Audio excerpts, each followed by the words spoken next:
18ویں صدی عیسوی کے دوران جنوبی ہند میں قائم ہونے والی ایک اسلامی ریاست جو 1761 میں قائم ہوئی اور 1799 میں سلطان ٹیپو کی شہادت کے ساتھ ختم ہو گئی، لیکن 40 سال سے بھی کم عرصہ قائم رہنے والی اس اسلامی ریاست نے برصغیر کے مسلمانوں کو زندہ رہنے اور آزادی کے حصول کے لیے لڑنے مرنے کا حوصلہ بخشا۔ آج ہم آزاد ہیں اور پاکستان کے نام سے ایک اسلامی ریاست کا پرچم دنیا میں لہرائے ہوئے ہیں، تو اس کے پیچھے سلطنت خداداد میسور کا 40 سالہ شاندار دور اور سلطان ٹیپو اور ان کے رفقا کی قربانیاں بھی تاریخی پس منظر کے طور پر کار فرما نظر آتی ہیں۔ سلطان ٹیپو کا تعلق ایک عرب خاندان سے تھا۔ اس خاندان کے ایک بزرگ حسن بن یحییٰ 15ویں صدی عیسوی کے 7ویں عشرے میں خلافت عثمانیہ کی طرف سے مکہ مکرمہ کے گورنر رہے ہیں۔ ان کے خاندان کے کچھ لوگ تلاش روزگار میں بغداد، ایران اور افغانستان سے ہوتے ہوئے پنجاب میں آ بسے اور ایک عرصہ پنجاب میں گزارنے کے بعد جنوبی ہند کی طرف نکل گئے۔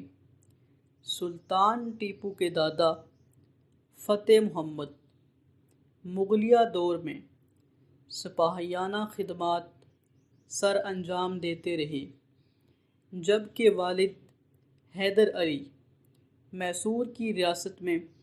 راجہ کرشنا راج کی فوج میں ایک عام سپاہی کے طور پر بھرتی ہوئے اور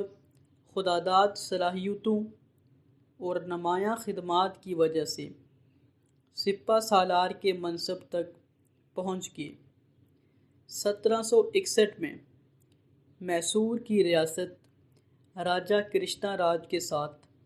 ارد گرد کے راجاؤں کی مسلسل کشمکش اور جنگوں کی وجہ سے صرف 33 گاؤں تک محدود رہ گئی اور راجہ کے لیے اس کو باقی رکھنا بھی مشکل ہو گیا، تو سپہ سالار حیدر علی نے ریاست پر قبضہ کر لیا اور سلطنت خداداد میسور کے نام سے مستقل حکومت قائم کر لی۔ سلطان حیدر علی اور اس کے فرزند سلطان ٹیپو نے تھوڑے ہی عرصے میں اس سلطنت کا دائرہ اس قدر وسیع کر لیا کہ اس کی سرحد شمال میں دریائے کرشنا اور جنوب میں کیرالہ تک پھیل گئی، جبکہ اس کا رقبہ اس دور میں 80,000 مربع میل بتایا جاتا ہے۔ یہ وہ دور تھا جب دہلی کی مغلیہ سلطنت کمزور پڑ چکی تھی اور اس پر قبضہ کرنے کے لیے ایک طرف سے انگریز آگے بڑھ رہے تھے، جو 1757 میں بنگال کے نواب سراج الدولہ شہید کو شکست دے کر اپنی حکومت کو مستحکم کر چکے تھے، جبکہ دوسری طرف سے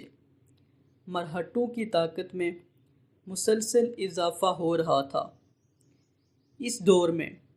حیدرآباد بھی ایک طاقتور ریاست سمجھی جاتی تھی، مگر اسے انگریزوں نے اپنے گماشتوں کے ذریعے قابو میں رکھا ہوا تھا، چنانچہ اس نے ہمیشہ اس خطہ میں انگریزوں کا ہی ساتھ دیا۔ حیدر علی کی قائم کردہ یہ نئی ریاست ان سب طاقتوں کو کھٹک رہی تھی اور ان سب نے باری باری اور پھر متحد ہو کر اس سلطنت کو ختم کرنے کی کوششیں کی، مگر حیدر علی نے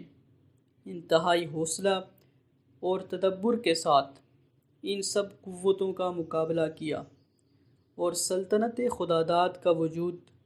نہ صرف قائم رکھا بلکہ اس کی وسعت، ترقی اور استحکام میں مسلسل اضافہ ہوتا رہا۔ 1767 میں انگریزوں، مرہٹوں، حیدرآباد اور تامل ناڈو کی ریاست ارکاٹ کے نواب محمد علی کی متحدہ فوجوں نے جنرل سمتھ کی قیادت میں سلطنت خداداد پر دعویٰ بول دیا۔ 2 سال لڑائی جاری رہی، جس میں حیدر علی کو فتح ہوئی اور متحدہ محاذ کو پسپائی اختیار کرنا پڑی۔ 1780 میں دوسری جنگ ہوئی، اس میں بھی حیدر علی نے کامیابی حاصل کی اور 1786 میں حیدر علی کی وفات کے بعد اس کا بیٹا سلطان فتح علی ٹیپو تخت نشین ہوا۔ تو یہ بات واضح ہو چکی تھی کہ انگریز، مرہٹے اور ان کے ساتھ حیدرآباد اور ارکاٹ کی مسلم ریاستیں اپنے پڑوس میں ایک نئی اسلامی ریاست کے وجود کو برداشت کرنے کے لیے تیار نہیں اور اسے ہر قیمت پر ختم کر دینا چاہتی ہیں۔ سلطان ٹیپو نے انگریزوں کو ملک سے نکالنے کو زندگی کا سب سے بڑا مشن قرار دیا اور دہلی کے مغل حکمرانوں کے علاوہ حیدرآباد دکن کے نظام سے بھی بار بار رابطہ کر کے انہیں سمجھانے کی کوششیں کی کہ وہ اسے اپنا حریف نہ سمجھیں اور ساتھ دیں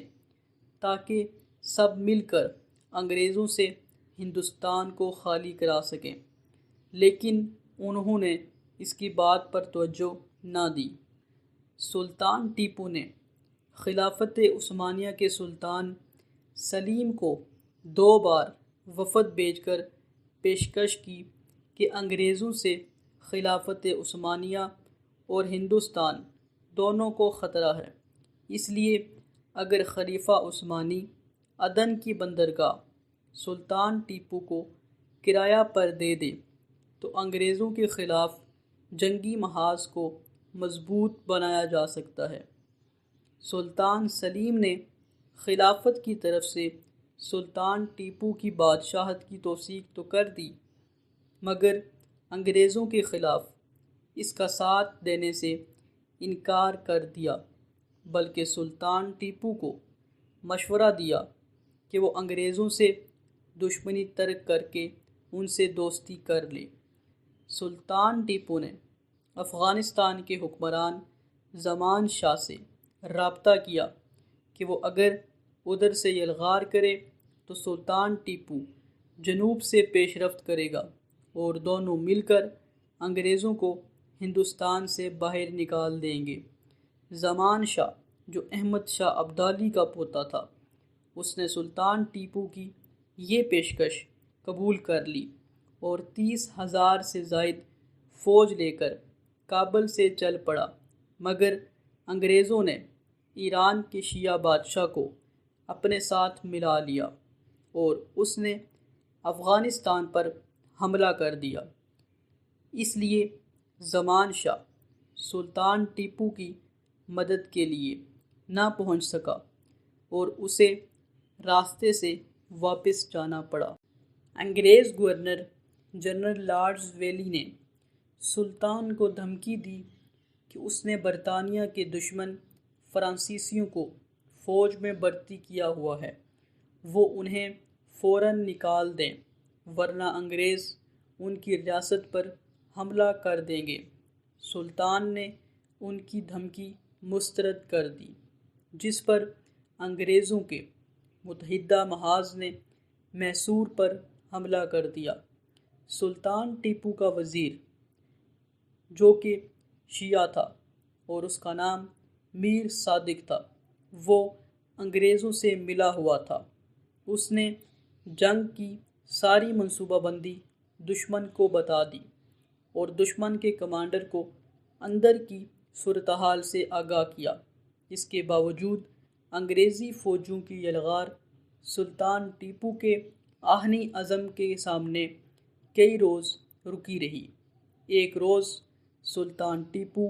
قلعہ سے باہر نکل کر انگریزی فوجوں سے براہ راست جنگ میں مصروف تھا کہ اچانک دشمنوں کا زیادہ ہجوم دیکھ کر اس نے واپس قلعہ میں جانا چاہا۔ شیعہ وزیر میر صادق یہ منظر دیکھ رہا تھا۔ اس نے سلطان کو آتا دیکھ کر قلعہ کا دروازہ بند کرا دیا، جس سے سلطان ٹیپو دشمنوں کے نرغے میں پھنس گیا۔ شیعہ وزیر میر صادق کو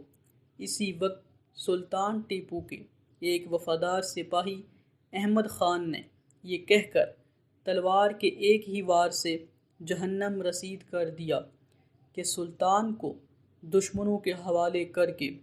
خود بچ کر کہاں جا رہے ہو۔ جبکہ سلطان ٹیپو نے آخری دم تک مقابلہ کیا اور آخری لمحات میں جب اس کے ایک خادم راجہ خان نے سلطان کو